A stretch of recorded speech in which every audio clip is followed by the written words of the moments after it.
Trying to play name that. Hi, welcome to the Bloom Show. This is Saeed with, and it's really the Bloom Show and the Flower and Scent Show. And this is a special episode here at CalFlowers, Fun in Sun. It's been pretty awesome so far, right, Juan? And we do have two special guests today: Frank Biddle from Francis Biddle International, and Jason Kendall from Kendall Farms. Gentlemen, thank you for being here. Thank you for your time. Yeah, appreciate it. It's been so awesome. We're on the beach, so we're almost barefoot. We're just chilling out, and it's really casual. Yes. How have you enjoyed the show so far?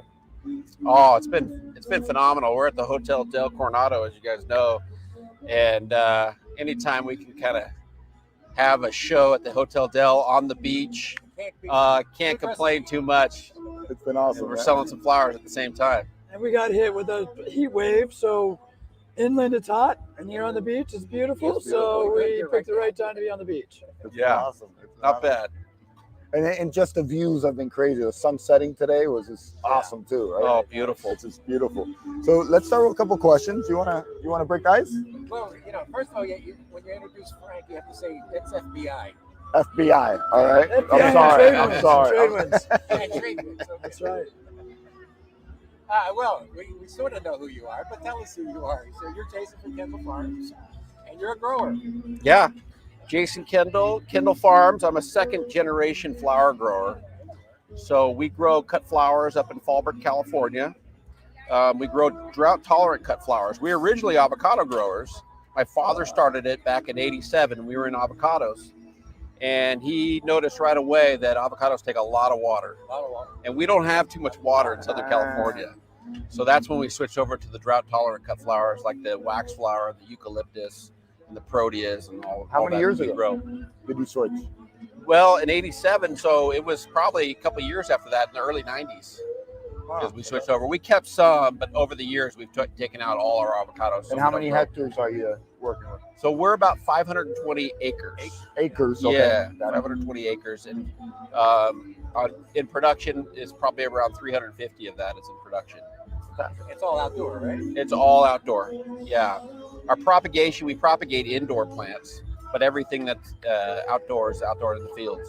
Right, and you're growing some of the most unusual circumstances, because I've been to your farm. Yes. And you have to sort of have billy goats to pick the stuff. Yes. Billy goats. We have extremely steep terrain. Very steep. We do have some areas of the farm that is flat where we'll grow some annuals, but majority of the farm is on steep hillsides. And so we have amazing harvesters that go on those hillsides and cut those flowers. The guys that pick on our hills are very similar. They're double black diamonds all the way. And these guys are tough.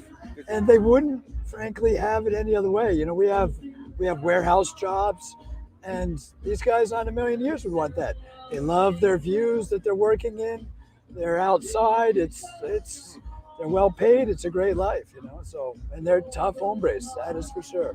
Yeah, they're definitely tough hombres. Yes. Oh yeah. Some of these guys have been with us for probably 15, 20 years, and we have harvesters that cut a lot faster than other harvesters, right? And we actually rank the harvesters, so we put up their scores on how fast they're Do they harvesting. compete against each other? And they get pretty competitive against each other. Which is pretty cool. Pretty cool to watch. And with the harvesting, it's one of the things that people don't really take into account. That for instance, wax flower, which is a major crop for us, a major crop for them, that when the season is starting in late December, starts to really pick up into January, and you're heading towards Valentine's Day. January is typically a very slow month, so there's not a lot going on. But when everybody wants 5x a normal load for Valentine's Day, you've only got the same number of pickers, and those guys are going to pick. A slow guy might be 250 to 300 bunches a day. Really good guy on wax might be 400 or 500 bunches a day. But it's a finite number. That's all you can do. And so, you can't, we have to ship it fresh. We can't hold it. And so it makes the holidays particularly challenging. Yeah, that's good to know. Take it as fast as you can. Yeah. We haven't followed what they did, which is logical to get rid of your avos. I got rid of most. I still kept about 20 acres of avocados, but we keep them somewhat as a kind of a labor fill-in. So when we're picking wax and you can pick avocados as soon as the oil content is certified, ready to go, and that's typically late January. But the fruit tends to be smaller and it sizes up throughout its cycle, so you can pick through May, June. Once it gets hot, a couple heat waves, you get a lot of drop. But we use the avocados in a way when March comes and April, that those slow days when maybe we get ahead of the pick on flowers relative to demand, we'll put the guys into the trees to pick the avos. Keep So them busy. for us, it kind of balances out. It eats a ton more water, and that's becoming more and more of an issue. But right now, it's still, all the avocado toast fans are giving us a good enough price that it business still with avocado pays, toast, man. kind of. So, and I heard actually they're doing that in Medellin as well. Oh, they're growing a ton of them in Medellin. Yeah. Tearing just out the outside. pom-poms and growing them. No, not tearing out the palms, They're because just growing they're because the palms are on a flat area. Right. Avocados are Oh, they like like wax heavy stuff. flower. You can't. They like water, but you can't. They don't like wet feet, so they need drainage. So you need them on a constant. hill. The water's flowing downhill. The roots dry out between waterings. If they don't dry out, you'll get root rot. They'll die off, and you'll get phytophthora in the soil, and you won't be able to grow squat after that. So in Medellin, they're planting them kind of in the area around La Ceja up in the hills. So I know this isn't a question we're planning to ask, but I'm just curious. What is your background originally to flowers? For both of you? My background, I studied 2 of 4 years of college. I studied abroad. I did a year in Spain. I did a year in Germany. So I had a degree in quote unquote international studies, but it was more of a degree of get Frank out of here. We're done with him. And they gave me a piece of paper. I knew nothing about flowers. I'm from Pennsylvania originally. I came out here intending to learn to surf, and I fell into the flower business. Did you learn to surf? But I love to surf, Cool. ski, but I came into the flower game and just picked it up. And I love the agricultural side of it. I spend every day from 6 a.m. till 2 in the office, and then 2 until 4 or 5. We have 4 different farms. I'm at those all day afternoon. I'm with my dogs. It's my happy place. You fly your plane with your dog, right? Fly the plane with. Dog is my co-pilot. And how about yourself, Jason? What's your background? So my background is I'm second generation. So All my right. father started it, like I was telling you guys before, in avocados, and then we switched over to flowers. And I kind of wanted to get into real estate. I went to college down at Point Loma Nazarene University here in San Diego. Right there. Yeah, basically right over our shoulder here. And as I was growing up, we bought the farm when I was 13 years old, the first 50 acres. And to me, the farm was just a place to go ride a quad, Ride dirt bikes. and ride dirt bikes and have some fun. And my dad had other ideas. He wanted me to help plant and do all kinds of harvesting and all kinds of stuff. So it was work, and I was trying to play and everything else. But and then went to college, and then in college, I was calling wholesalers back east in my dorm room, and I was From making your dorm cold room. calls. Wow. Yeah, and I had like a little sheet, my sales sheet to what to say. But I had a roommate that always sleep in, so I had to have a big blanket over me and talk on the phone. This is Jason Kendall from Kendall Farms. Under the blanket, trying to be Also quiet. real. So that's kind of how I got into the business, and started with marketing, and I've done everything in the business. And my background, my degree is business and an emphasis in marketing. And I don't really have a green thumb. I have a great team that are great growers, but on my growing side, my thumb is not green. So luckily we have a great team that does all that. Yeah. I knew Jason's dad, and he was a sharp guy, very good guy. Yeah. Great stories. Great stories. And you had a big fire there at one point. I know that you were telling us about at the farm. You were Yeah. chasing fire around the farm. Yeah, 2007 we had the rice fire, and it started about 1 parcel over from our farm. And I got a call from my cousin Troy about 4 o'clock in the morning, and he's like, "Hey, we got a fire on the farm. You got to come on out." And it basically burnt half of our farm that day. There was 50 knot Santa Ana winds. These are winds that come out of the desert, Yeah. and it was hot. and so that we didn't have any fire support or anything, and it burned one half of the farm, and we saved the other half of the farm. And then the onshore breeze shifted that night and then came back and burned the other side of the farm. And we lost about 80% of our production in those 2 days. So considering all the talk about fires and all, how has that affected you lately? Well, we had to replant. We had to start over, basically, and replant. A lot of the stuff that we kind of wanted to do over time, we basically had a blank slate to go, okay, now we're going to do this, and we're going to do that, and we're going to re-put this in here and there. And it was during the recession. So it was kind of if you're going to have a fire, it was the best time because sales were already down. Yeah. So it was like, if you're going to pick what year do you want this to happen, consider. But we basically had a clean slate. We put everything back together, put a new crew in, and it made us stronger. Going through tough times just make you stronger. And how's it been recently? Have there been more issues? Have you been protecting the farms? We've heard of a lot of that fires. rice fire that got him. Okay. It burned all the way to the coast. Okay. It was a major deal, and you were among the first to go, but it came all the way. I live in Del Mar, which is by the coast, and it was a quarter mile from my house, which is right by the beach. And so, I mean, the point being that what can you do? Not a lot. Like when you said that 50, 60, 70 mile an hour winds. That's and when we get Santa Ana's, the relative humidity is around 4%, which is difficult to conceive of for most people. They don't. Your skin cracks. Your skin turns white, and if it goes and those winds are whipping like that, the only thing you can do is get the hell out of the way. Yeah. You can clear buffer zones. You can maintain weed abatement on your properties. All these things make sense. But literally, when it's blowing that hard, which is what they faced, there's nothing you can do. It's an irresistible. It's coming. That's all you can say about it. What was interesting is we had just started a policy that covered our fields, our crops, outdoor fields, and literally it just started. I think we made one payment. Wow. And then we put the claim in, and it was not nearly enough. It was like 10% of our total losses. But now we have insurance for our fields. And what's interesting recently is they're increasing our premiums and they're decreasing the coverage. And there's only one carrier that I know of that covers field crops.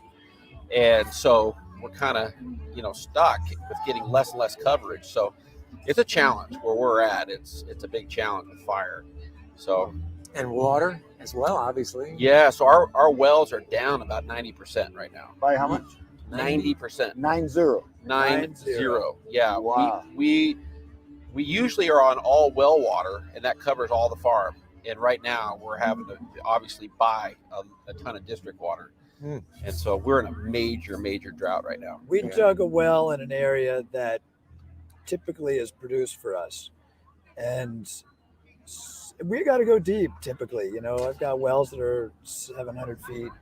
We went 1,000 feet and had nothing. We went 1,200 feet and we got 20 gallons a minute, which a good well is like an acceptable well is 60 or 70. So 20. A good one's a couple hundred, 300 gallons a minute. This is 20 gallons, and the well probably cost $90,000. So it's a crapshoot. It's like rolling the dice. It's like going to the casino. It's like you have to roll out. You go. 5 more feet, I can do it. Right? Yeah. One more spin. And they charge per foot as they're drilling. Sure. So, and once you get to 1,000 feet, then they charge extra past 1,000 feet. And so they ask you, do you want to go further? Do you want to go further? And it's like a casino. Say, you go, yeah, you want to feel lucky, punk? Do you feel Dirty hair. And there's no guarantee that you go to 150 and you get what you want. No. I did hire a company. I don't know if you've done that, but I've hired a witching company. And they came out and they said, drill right here. You're going to get a good amount of water right here at about 600 feet or whatever it was. And we went down 600 feet. There was no water. And so They said 600 to 1. I yeah, told you so 601. Troy called me and said, what do we want to do? And I said, let's go another 100 feet. Went down another 100 feet, no water. What do you want to do? Okay, let's go another 100 feet. And then we went down to 800 feet, no water. So we pulled out and got nothing. Oh, my goodness. Wow. Yeah. And so supposedly we didn't buy the deluxe version, the deluxe package of, you bought the discounted version, or something. I don't know. But we ended up getting no water. So it is a roll of the dice. So where do you buy water? The district. From the district. From the So that's city? just piped in. Yeah, the Colorado Rainbow River water. Yeah. river water. Is it Colorado River water? Colorado River. So But the Colorado River water is fairly laden with minerals, salts specifically. Not great for what you're. So you get leaf burn on your avocados, are particularly susceptible. It works well for most of the flower crops. So. Yeah, that's rough. When you got to buy water. Yeah. Yeah, Yeah. that increases cost, I imagine, at the moment. The cost has increased. I mean, this year, Frank's, we've all seen it. The price of flowers have really increased. Yes. So our margins have gone better. Done really well. But now a lot of costs are coming up. The That's water, what's happening. Yeah, Water's one of them. Materials, hard goods, all that kind of stuff. So labor, lack of labor as well. Yes. But it's been good for like the last 18 months with pricing going up, and now that's catching. So it's interesting to see what's going to happen over the next 12 months. Are we going to continue to have price increases, or is it going to stabilize or come down? But definitely our costs are coming up, and water's one of them. And this is the worst drought that we've ever been in. Yeah. We really have to look at all the crops we grow and do a cost benefit analysis. Are they going to pay? What's the demand of it? And if there might be certain crops that people really want. We grow some white king protea. They're dogs. They don't produce and they don't drink a ton of water, but we can't really go all in on something like that because you're going to get 3, 4, 5 stems of plant. And on a different protea, you might get 60, 70 stems. So you really got to look at every plant. Are they paying their way? And if they're not, they're out of there. They're out. You've got to get your guys, on the water side. Coyotes, they chew through our lines constantly. Yeah. Really? They come in. So they know where the water is. They're going for the water. Yeah. No, They're going for the water. They're going.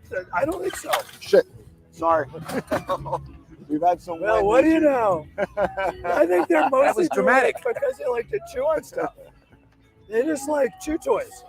They always come into the same areas, and so when you're doing this, when you're watering, you got to go into the block, walk the line. Watering is not just turn on the water, time it, and walk away. Oh yeah. You got to walk it, find all the leaks that you're going to have, because not only are you dumping water, but where they've chewed through the line, every plant downstream's getting no water. Getting no water. Wow. So Coyotes there's a ton of labor just in watering, and you've seen the hillsides. So you got to be a mountain goat running up and down these hillsides with couplings and extra hose to patch all the everything things back together. I heard from another grower just recently that he actually puts buckets of water out for the coyotes. I do too. It doesn't make a difference. Yeah. It does. They don't care. They chew through the damn chew lines. through it anyway. They do it anyways. Yeah, it's that we got plastic tons of water. PVC, the hose. They love chewing It's a on chew that. toy. It's a raw. Yeah. Okay. Yeah. They just chew for fun of it. And then they get something out of it. And Yes, gives them water. they get water out of it. Yes. Yeah, they're buggers. So Wow. logistics has been a really hot topic lately. How has that affected you guys in any way? It's affected us, obviously, in California. We're somewhat affected by the fact that there's so much eastbound cargo of perishable items, produce specifically. Yeah. So it makes everything very expensive. Now with COVID and the labor issues, with Armelini, with Prime, with all the trucks, they've raised their rates. They make it so the customers have to unload their trucks at the end destination. And what that does is it makes it so that the customers they've increased their minimums. So customers that used to have 2 trucks a week, maybe they're running on 1 truck a week. And some of them have given up out of California entirely, and maybe you'll ship it through Miami. Get their eucalyptus, it's shipped out of Miami, or so it's very expensive. So And it's the logistics of moving everything between the farms. Yeah. We've got 4 farms. Take it to a central California's a long packing state. facility. Mhm. It's tough. Yeah, we have a big challenge because we're California, and everything that comes from China and everything that comes from comes Asia. in as well. Yeah, we have to compete with that freight that's Right. also going outbound, and we're trying to get flowers there, and then it's coming back empty. So shipping out of California has always been a challenge. So when people say logistic issues, it's been an issue forever. Yeah. You know, so it's gone up big time in price and cost and everything else. But everything else has gone up. Yeah. So it kind of feels like it's just kind of another one of those things, you know. Juggling acts. Yeah, you balance the numbers. Yeah. Or try to anyway. But the one thing California flower growers have always been adaptive. You gotta and be resilient. Of course, And I think for the most part right now, people are pretty optimistic. Yeah, I think this probably bears it out here. I really haven't heard any bad news here. Everybody's sort of Right. Yeah. optimistic. Yeah. And, Oh yeah. everybody came out of a couple good years. It's been amazing last 18 months or so. Yeah. Incredible.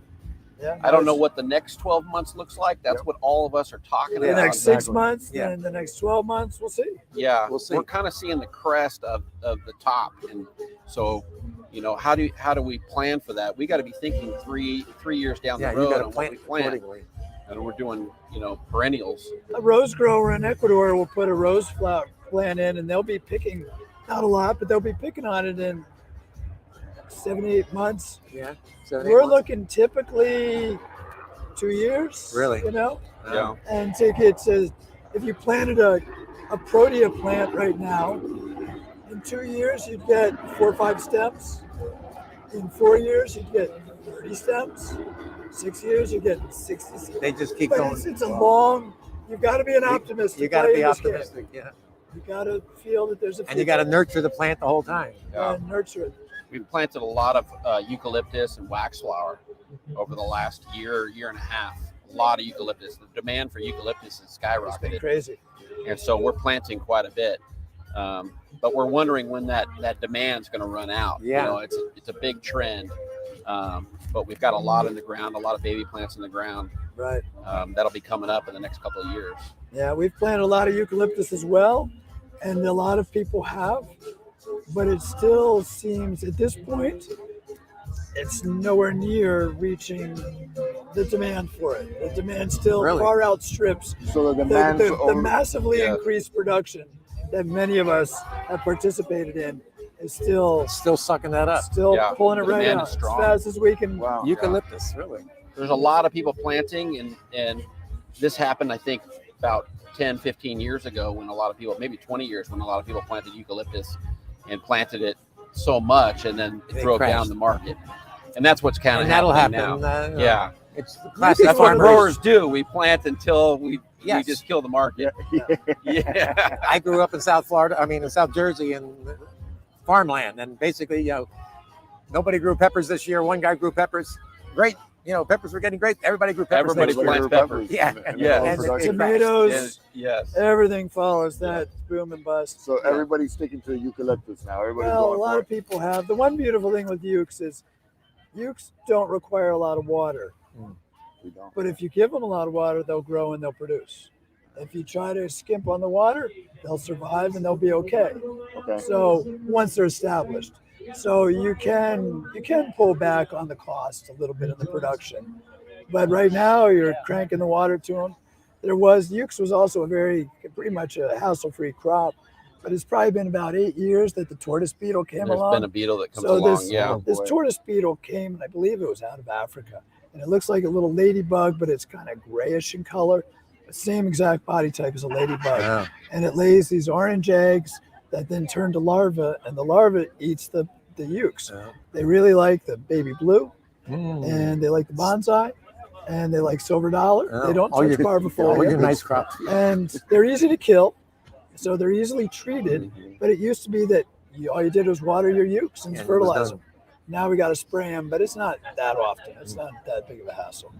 Great. So I know Willie might be going on stage Yeah, in a I'm gonna moment. have So, to Willie's fail. going on so stage. Willie's gonna Great. play. So we're gonna have You to play let him for us, go in a Willie? minute. I am. Yeah, Awesome. he's gonna jam out today. All right. That's one of the surprises. And a couple band members from the flower industry are coming on. Yeah, I got, Oh, that'll be you got awesome. you got C. Montgomery Burns, Yeah. Mr. Burns from Ben from Bill. Mayish as well is coming Yeah. on playing Ben's guitar. So Oh, that'll be it's gonna great. be a lot of fun. But gentlemen, thank you so much for being here today. Yeah, it's been a My pleasure. yeah. One little curveball question is, what does that flower feeling mean to you? That flower feeling means to me that the magic that one feels when you see flowers, that lifts your spirit, and it shows you the fragility, the beauty of life and the fragility of life. And it's something that only flowers can really express. Great. Yeah. And how about yourself, Jason? Have you ever given anybody flowers? There's always a smile. Yes, sir. They light up. People light up, and they get that feeling. And also, when people purchase it for themselves, they get that feeling, and that's basically what that flower feeling is. And so, that's awesome. my version.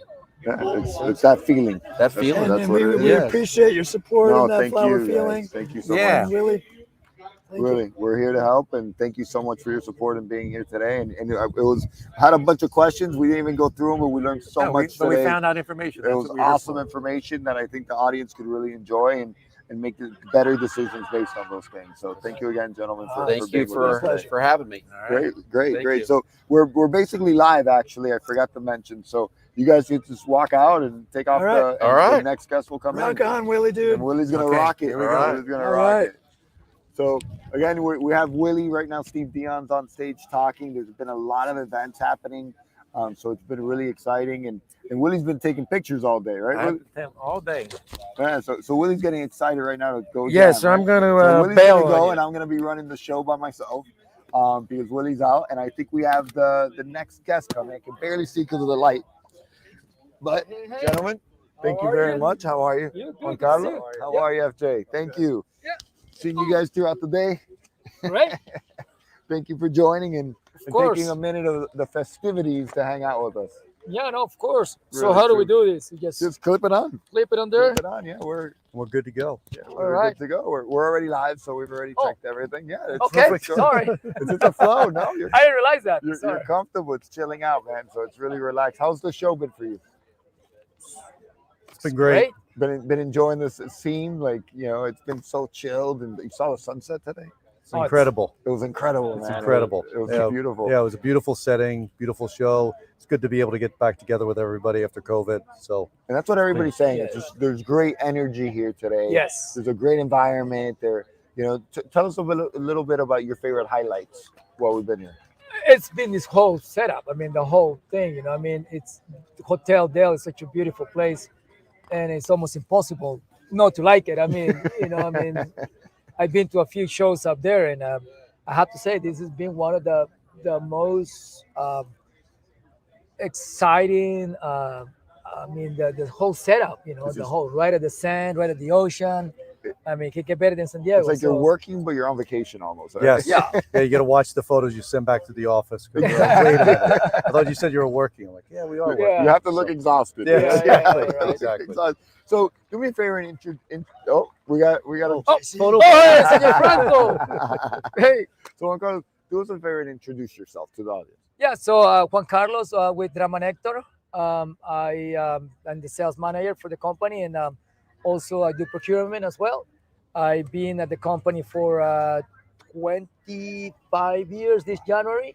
So every day that I go to work, it's always something exciting. I have to say that in the floral industry, there's always so many new things that you always encounter, and I started now 1998 as the warehouse manager. Okay. And I move up to sales, and then I do procurement, and then the company's been through a lot of transitions lately.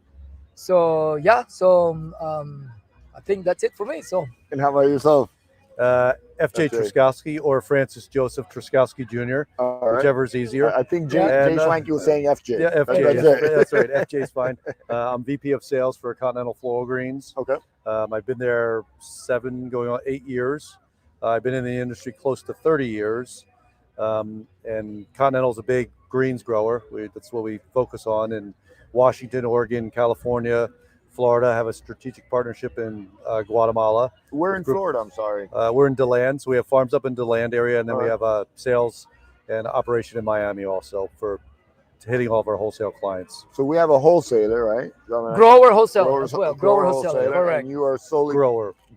right? Yep, grower, and we do manufacturing. So one of our biggest crops is noble fir for Christmas season. Okay. So we harvest probably 14 to 16 million pounds a year. We sell it also. We own 10,000 acres of noble, all high mountain blue noble near Mount St. Helens, and we harvest that, use it for our own production of wreaths, but also sell to other wreath producers. And what are you producing? So we grow. So we're now in Mexico. So Okay. we move the farm, the majority of the farm to Mexico here in Rosarito area. An hour for the an hour drive from the border.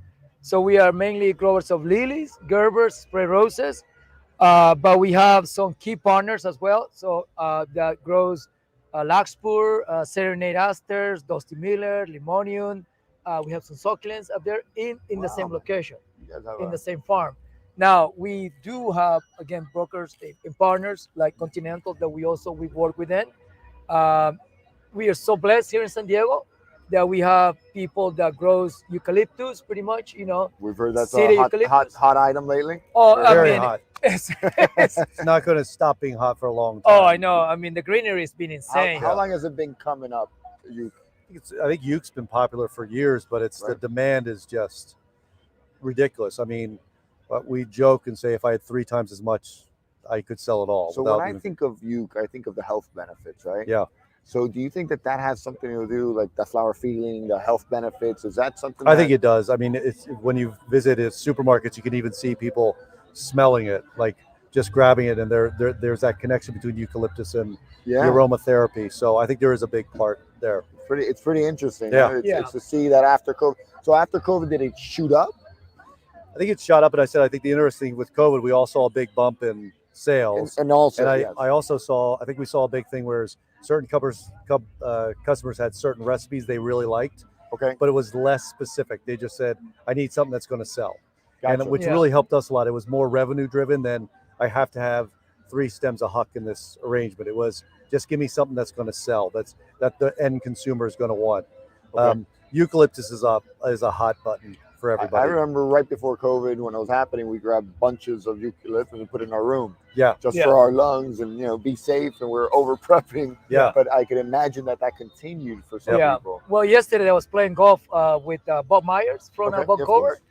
He was telling us that the whole baby uke, everyone in Vancouver had gone crazy buying it just because of, like we were The saying, health benefits. Right? yeah, make you feel good and, Yeah. and the texture Yep. and everything like eucalyptus. So from that conversation, it seems that flower feeling is on the right track there. Oh yeah, They- definitely. That- Definitely. That's pretty interesting because it is that health benefit and they've done it themselves. And imagine now that flower feeling implementing that and Yes. encouraging and pushing that. 100% though. Yep. Yeah, definitely though. That's amazing. It's awesome. Yeah. So considering, let's talk about logistics. It's a little bit of a hot topic. And how have logistics affected your business at the moment? Especially you're coming from Mexico as well. We are How correct. is that angle looking? You know what? We've been lucky. I have to say that at the very beginning, that was one of our main concerns that we Okay. had because, we're not that lucky that we're not 10 minutes walk like we used to be Yeah. from the warehouse to the production, to greenhouses. Now, well, I mean, it's an hour, 2 hours drive from where we are. And it's been good. I have to say that we ship in 3 times a week. Monday, Wow. Wednesday, Fridays, we receive our products every Monday 4 a.m. and Wednesday 5 a.m. and Friday 5 a.m. And so far we no problems at all. The major problems were coming from product coming from Miami actually though. Okay. Okay. Because of COVID. We broker a lot of product from South America too. So bringing that product from South America to Miami and bringing it to California, it was a problem for a while. Just at the beginning when the whole COVID started. Wow. A lot of flights, got canceled. A lot of things got canceled. Trucks, as you know it, Okay. there were no truckings. Pretty much, very few running to And has that California. improved now? Oh yes, no, yeah, it has improved a lot. Okay. It definitely. But are we still back to the same? Are we back to normal? I think so. I mean, in Pretty our close. case, yeah, in Okay. our case, we made some strategic moves that that is helping us now, cost wise and time and delivery wise. So it has helped us a lot. And how about yourself, AJ? I think one of the big things we've done is we looked at it years ago, and we have West Coast operations and East Coast operations, and you realize you don't want to be moving a bunch of product back and forth because there's a cost. Okay. So we've tried to look at our selection and our grouping and say, let's see if we can create a West Coast bouquet and an East Coast bouquet. So we've tried to add a lot of diversity at each of the farms on both coasts. And then I think one thing that's happened a lot with logistics is you look at it, whereas a lot of supermarkets before said, I want a landed price or FOB. And, landed price was danger zone. I was like, guys, we got to be careful. Avoid that. Whereas they kind of didn't want to talk about it with you. Now they're, okay, let's look at it. If I can do a better price than you, let's be open about it. Like, give me an FOB, but then let's both look at our costing for freight and what's it going to cost to move the product. So can you say that this whole situation created more of a collaboration with your definitely? I think so. And I think we all have to work together because we have to move product. And if we do it together, then we're going to save the end consumer is going to pay a little bit less and hopefully buy more. So I think it has opened a lot of doors as far as let's talk about it. Let's figure out what makes the most sense. And how do, this show is really about connecting, and that's why we had you both on. Yeah. And how can farms and growers collaborate together? Is it through information? Is it through resources? What have you ever collaborated with other farms? Give us some examples of that. Yeah, I think we've done a lot. We do a lot with Lane at Sun Valley, for instance, and just sort of talk about, because we're in different businesses. He's flowers, we're greens, but how is there some synergy there? Yeah. And I think you have to be open to talk about it. I think our CFO, well, you have to cut this out because I'm going to be nice about it, but our CFO Jose is really good about. Yeah, you can cut this out. He's really good about bringing people together, and you might think, well, wait, we're kind of competing, but let's talk about it, because you don't have to necessarily be competing, and it's okay to compete a little bit. Yeah. There's a lot of overlap, but at the same time, say, should we be looking at our business differently, and is there an opportunity for us to do something together where typically we wouldn't have looked at it? And I think you have to be open to say, hey, what are you guys doing? What are we doing? Maybe we do part of that equation better than you do. And we can still compete at a certain level, but also say maybe there is some synergy and we'll save cost-wise, and that'll help all of us. Exactly. And how about yourself? Well, in our case, I always tell people, so people ask me, right, so you guys have, what do you guys do? And so I always go like, yeah, we grow 5 crops, yet we sell 50 at any given time. And basically the way we see it is, back then when I started the company, we used to grow pretty much everything. Okay. From the solid asters to the delphiniums to the purple monarchs, the freesias, So we have kind of concentrated in what we do the best, which is lilies, gerbers, and spray roses. Yet we sell 50 crops, So in my case, it has been the job to be looking for good, reliable partners, where we said, okay, listen, I mean, why would I be trying to grow lemon tips? That would make no sense for us. Yes. Or again, solid aster. So we try to build those partnerships where we can benefit in both ways, being fair prices and at the end of the day, say it is, we are in an industry where the amount of farms that are left is less and less every year. Wow. So at the end of the day, we better treat each other properly, right? Of so course. We better be fair to one each other, because every year you hear about farms closing. Yep. You don't really hear that many farms actually opening. There hasn't been many small, like slow flower movement. You haven't seen anything like that much. No, and I think it's the big keep getting bigger. I mean, you hear about consolidation. And I think COVID, sort of drove people that were sort of on that line. They were surviving, but could they do anything? I think it sort of forced some of them out of the business and made improvement. We've got a big group over here trying to get a photo bomb. Exactly. There's about 60 people trying to get in a van They're trying for to get a photo, in a van so it's going to be a little and interesting. having fun. So sorry for the noise. I hope, Adam, are we still all right? All right, We're so good. we're told we're Yeah. still all We're right. still but good. That's Yeah. the vibe, right, guys? So Yeah, No one's fun- having fun fun. and sun. No one's having no fun. one's fun, having any Yeah. fun Yeah. in sun at all. But that's a little bit of a vibe, and we said Willie Armelini's getting up to the plate Yeah, today, so I see that. that's going to be a lot of fun. I see that. So I have a question just in the back of my head. In some farms in Central South America, you know, in Colombia and Ecuador, they cut production when COVID hit. Was that something that happened too? That you guys cut crops and get rid of crops and things like that before producing? You want to go ahead? We Did got you lucky in reduce? a way. Okay. So we're greens growers. Okay. So a lot of our crops we can let it grow. Okay. We can gotcha. just say we're just not going to cut. Right. So I think it's tough when you're growing lilies and Oh, you have a you Yeah, have a orange lily roses, for of Thanksgiving. course. You got to cut it. It's ready. It's mature. You got to cut it. Yeah. We had the ability to say, okay, can we ease off certain fields, you know, and strategically. Leather leaf, there's a lot of stuff you still do have to cut.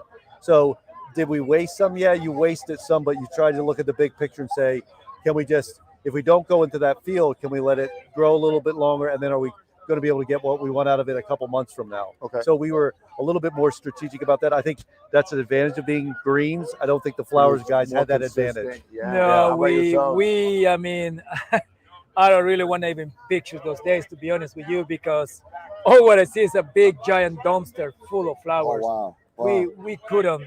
I mean, Gerbers, you have to cut them. Okay. Lilies, you have to cut them. You know, spray roses. Yeah, so I gotta say that was sad.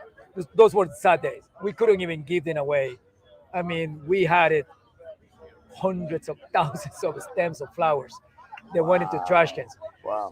I mean, after that, we already had the plans to move the farm to Mexico. You know, even prior to COVID, Okay. because of the labor situation here in California. You know, being so high now. So we already had the plan to move. And basically, what it did is just more or less solidified, saying, okay, we're going in the right direction. You know, we're still going to go with the plan. And yeah, so we moved. So we are mainly in Baja now. And we have a small footprint in Carlsbad here in San Okay. Diego. We're in San Diego. So, but no, definitely those days were not fun at all. I mean, those, I imagine. Yeah, But yeah. we all grew out of it, right? And Correct. it's better now in many senses, and we're all collaborating more and really listening to our customers, and they're listening to you, Yeah. which is important. I Yeah. think it brought the industry closer, right? Yes, correct. And you have felt that as well. Definitely. That's fantastic. That's fantastic. So, gentlemen, thank you so much for your time Oh, no, today, thank man. you, though. I know. I want to hold you from the party festivities, and you guys should go together and take a picture. Oh, it's a long line. I mean, It's a long line. something happened up there. out of the- to out of take the pictures. sun. the Mayish crowd. Oh, So- the Yeah. Mayish guys are having too much fun. Yeah, they are. So, one final little curveball question is: what does that flower feeling mean to you? I mean, it's a great movement, you know. I mean, But what does that flower feeling mean to you? to me, I mean, it's something amazing. Again, this is true, okay? So, in the business 25 years, not 30 yet, not quite there yet. But I clearly remember asking the one of my customers back in, I don't know, 2002, somewhere back then. And I did ask him, hey, so when is the time for you to say, I'm out of this, you know, I'm out of the floral industry? And the thing that I remember him telling me was like, the minute that you walk in, you know, being us growers, into a greenhouse, and there is a new variety, it's a new color, it's a new something that should give you that wow factor. And if you see it, and if you don't say wow, it's time for you to get out. So I still say wow, you know, I still say I love it, you know, and so that the whole flower feeling for me is more like, you know, It's the it's wow. still having the wow factor. I mean, I keep looking at that arrangement right in front of me, and I Beautiful, keep yeah. looking at the iris, like, oh my, they look nice, you know. I've been kind of looking at the whole thing up there, though, all of this time, but it's more like the wow factor. You And know? how about yourself, AJ? I'm going to steal because that was a great answer. But it's that wow factor. I still love having flowers in the house. And you think you've been at it for 30 years and you've seen everything, and you go to farms and you're blown away by what people are doing. But when you go home or you bring a box of flowers or ship some in, and you're just like, that is a freaking cool rose, or that's cool. We had It is Gerbers, we had cool, Germinis right? in the house last Yeah. week, and just to see the different shades of orange and just to look at them, go, it still gives you that, you get that jazz feeling. Like you said, Right.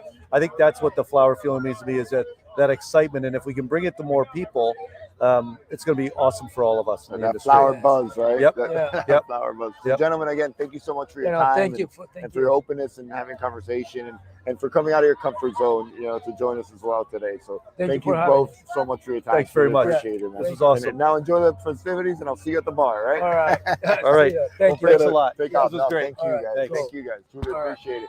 I think that we have a jumping call. Maybe not. That person's gonna jump in today, because I think I heard them yelling for. Oh, there we go. All right. I just don't see much here. But Casey just lost his credit card, so we're having his beautiful wife join us today. Michelle, Michelle, how are you? Thank you for jumping in. Casey lost his credit card, and we hear the band calling for the credit card, and that's just the interesting, fun events that happen. At least it wasn't me. At least it wasn't you. But Yeah, then we'd be in trouble. He'd be like, really? But Michelle has her own story as well. What we've been trying to do is having jump-ins with couples. I think that it's cool to talk about couples and because there's always a great woman behind a great man and a great man behind a great woman. So tell us a little bit about, and we'll wait for Casey. Right? Here There comes he is. Casey. Here comes Casey. Casey, you found your credit card? That is awesome. So clip on there, Mr. Casey. Oh, we're not live yet. Okay. We're live. Yeah, we are. We're live. You're just asking we're not live, but we are live. So that's what's fun about being live. But Casey and Michelle, thank you so much for being here today. Thank you. Truly appreciate you guys. And I was talking to your dad, and your dad told me, hey, you got to talk to them. They're like the royalty family, which is cool. So Michelle, tell me where you're from and your background in the flower industry. So my dad started Simpson's Greens in 1990. Simpson Greens in I 1990. started working there in 2016, so Okay. it's been about 6.5 years, almost 7 years. I met Casey in 2017 at Woofsa. All right. We kind of just clicked as friends. We didn't start dating until a year after, and we kind of just hit it off. But so we sell a lot of greens to them. Okay. So they were kind of our customer, and when I would see like Jeff Rush calling, I would be like, What are you? hi! And I would like, he would be on the other line, and I was like, hey, how are you? But yeah, we just kind of clicked. Yeah, and Casey, you got game then, huh? She played a little hard to get. You know? That's We great. worked it for a while. No, but it was really just a good friendship at first, which turned into And it was on the phone, So so it was one of those phone. on the phone, and then we met each other at a Woofsa show, Okay. and we hung out pretty much that night with everybody. It was a great time. We were probably like the only two similar in age, Okay. so we got Yeah. along a lot better right off the bat that way. And then we just It's kept. typical in this industry being young, and like that's why I found Next Gen like super Yeah. awesome, being there and like having a different crowd that's like you're similar to your age, and like being around that was really awesome, because Woofsa is like the same people all the time, and this was like bringing the younger generations in, so that was really cool for us. There was many unfamiliar faces. Right. Which was Yeah. cool. Which Yeah. was really cool, right? Yeah, so that was cool. But yeah, I mean, being in a relationship and being in this industry is awesome, because you understand the level of like commitment to your company. Yeah. And the respect. Like when he says I have to be at work at 6 a.m. on a Monday, and You like I completely can't get be, like we gotta, I gotta do it, like, and I'm there till 6 o'clock at night. Him, not me. He's there till 6 o'clock at night. Like I understand it and I respect it. Because coming from a similar background in the industry and stuff like that, it's just another level of respect that you hold for each other, Yeah. and like you understand. And So, what role do you have in Cincinnati? I'm a sales rep, Okay. so I sell to wholesale companies. Gotcha. I was buying for a little while, California greens actually, but COVID hit, so it was just easier knowing like for my aunt to start buying again, knowing what was coming in and out as far Gotcha. as financials were. So yeah, I'm just a sales rep. I love it. I've gained the respect from my customers that I've been dealing with for the last 6.5 years. I've lost some for like that have passed away, some that have Wow. closed. Okay. Because when I was given my accounts in the beginning, it was like older Yes. older yes. generations, older men, and you know, it was really tough being a 23-year-old that I didn't really connect. So I was like, how am I gonna make it? You know, Wow. how am I Right. gonna make this a success? And I would cold call. That's the way to do You it. know, I would have to, and I would call all the time, and until people started coming through, and I started getting a level of respect, and you know, I started selling, and my numbers started going up, and I was like, wait, so like I could do this, like this is, and I like what I do. And you, I and take- you only the industry. Yeah. That's once you get that buzz, man. I got that buzz, and I was Yeah. like, I mean, I was walking in the exhibitors today, and like I just kind of got like a little emotional. I don't know why, but it was like just seeing it. It's like, it's just for me also. It's like my dad passed in 2009, so it's like refreshing, like knowing that it's still alive, and like I just feel like I don't know, it's good. It's great. I love it. And Casey, what is your role in Jet Fresh, so that everybody knows? Now I'm transitioning into like sales management. Okay. But I started, you know, with especially with my dad. You know, my dad. You know, You started. so from we the ground start, up. which is the best way to do it. You know, Yeah, man. start at the bottom, pulling orders, making deliveries. You know, then I started running the warehouse for a while, and from there I started. You know, Fern was whispering, you know, start coming to some shows, and we'll get you in there. Yeah. Start selling a little bit. So I started selling. I do a little buying. That's why I'm out here, because I do the California buying, Okay. along with some other things now. And yeah, I'm still selling, and I'm trying to learn as much as possible about And management. you're very dedicated, man. Because Yeah, I've seen you till 6 o'clock, 7 o'clock. Yesterday I couldn't find a box of FedEx, and he's calling the people to make sure that I get the and you're traveling in, and I'm like, I've called and I've done it. So you're very professional, and you really take it serious. Non-stop service. Non-stop service. Well, I think man. as like I transitioned my roles there from into sales and now sales management, I kind of change as a person too a lot. Thanks to her as well. You know. Oh yeah, really Casey, great when I partner. first started dating him, not to throw him under the bus or anything, but was getting Not to throw him on the bus or anything, but here I go. was getting to work late a little bit too often, and I was like, you better shape up, or your dad's gonna get upset with you. And sure enough, No, like he doesn't play that. You're late. he You go. doesn't You don't play work. that. You go and, home. Really? And You're late, you go home, instantly, yeah. it was like something lit inside of him. And when I tell you that the Casey that I met initially is not the Casey, he's changed way for the better. That's awesome. Like in the industry and how he's evolved, like I applaud him, and he's fantastic. And when he's winning, I'm winning. So yeah, And that's it's a great. good way to think of a relationship, you know. Absolutely. And I know your dad's really proud of you guys, man, and of you too. And it's pretty awesome when he talks about you guys. It's awesome, man, you know. Well, he's Ryan, awesome. Casey, yeah, man. We got a good group. I call him the Godfather now. Yeah, he is the Godfather. of Yeah. flower industry, That'd be a man. good shirt, actually. You gotta Yeah. tell Ryan to get on that Yeah, shirt. yeah. We need new merch Mike now. Black, the Godfather. Yeah, I'm telling you. Exactly. So Funny I want to how- have a little fun here. Okay. Ask you questions Oh gosh. about him Oh and shoot. see if you get them right. Okay. All right. All right. Let's try it I'm out. pretty confident in There this. we go. Say, let's wait till. Yeah. Look at The look at the military. moon, guys. Look at that. Beautiful. Yeah, the moon is nice. There were just Navy people swimming in the ocean. Wow, this Navy So- train, Navy SEAL Training. So let's ask a fun question. One is, what's his favorite flower? Oh my god. I'm gonna go with my favorite flower, Blushing Bride. What is your favorite flower? Oh, it's probably peony. Green? All right. What's his favorite color? Green. All right, you got it. What's his favorite cheese? Cheese? Yeah, I just like that question. It's funny. American cheese. American cheese. It's Manchego. Or Manchego, yeah. What's his favorite band? Band? Yeah. We don't listen to a lot of bands, man.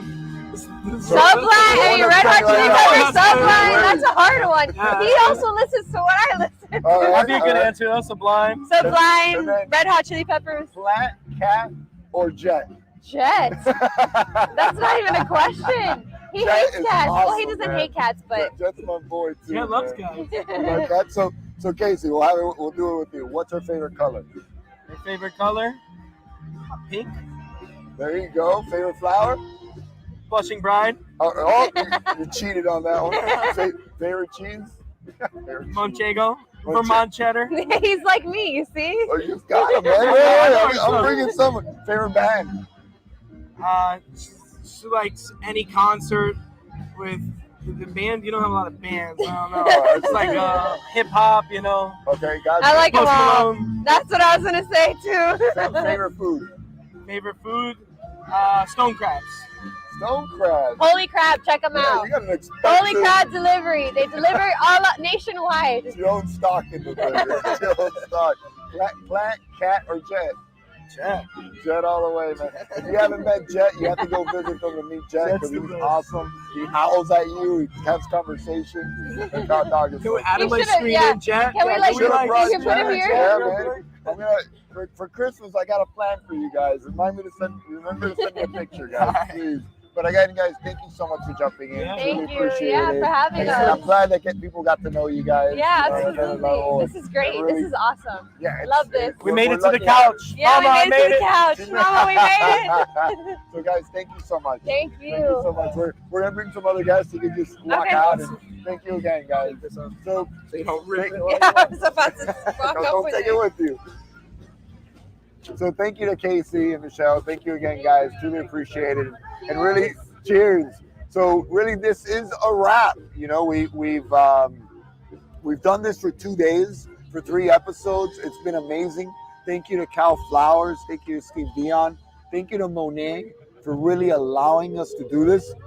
It was a great experience, a lot of fun, and we truly hope that it brought a new perspective and a different perspective into what fun in sun is to the industry, and how people are coming together, and how different competitors are talking together and sharing time together and sharing thoughts and solutions together. So truly, thank you again to everybody. Thank you for our sponsors, Armelini, Floral Trade Distributors, Flower Trade Distributors. Thank you so much. And I'm going to do a little quick surprise here. I'm going to bring in my wife really quickly just to give a shout out. My wife has joined me on the show, so I just wanted to give her a quick little shout out so you guys can meet my wife really quickly. Babe, so I'm going to ask you a couple questions. How are you? Welcome. So how have you enjoyed this being your first experience coming to a show ever? Okay. In flower industry. I've kept her away from the show, so finally I said, let's go. So what did you think about the show? Well, And by the way, first, she didn't know this was going to happen. So no, I did not know. And I'm an introvert, so I'm very shy in that But that's sense. what's fun about having live pop-ups. But really quick, because we need to wrap up. So What for was me, your favorite? it was your best kept secret that you Okay. kept away from me. What, coming to the shows? Coming to the show, hanging out with amazing, artistic, incredible design minds. Okay. Everybody has been so kind, and as a consumer who loves flowers, the experience has been amazing just to get to meet the growers, the wholesalers, work with Jay, who helped me do this beautiful piece. Created a whole crowd, all right. Yes, absolutely. Fun experience. I get to enjoy a bit of sunshine and network and meet wonderful people. So it's been amazing. Awesome. Thank you for joining me. Thank you for having me. So thank you again to CalFlowers, Steve Dion, Monet, Armelini, and Flower Trade Distributors. Thank you so much for FTD for allowing us to do this, and it was a lot of fun. Thank you. It's a wrap. It's a wrap. It's a wrap. Oh my gosh. There we go. We got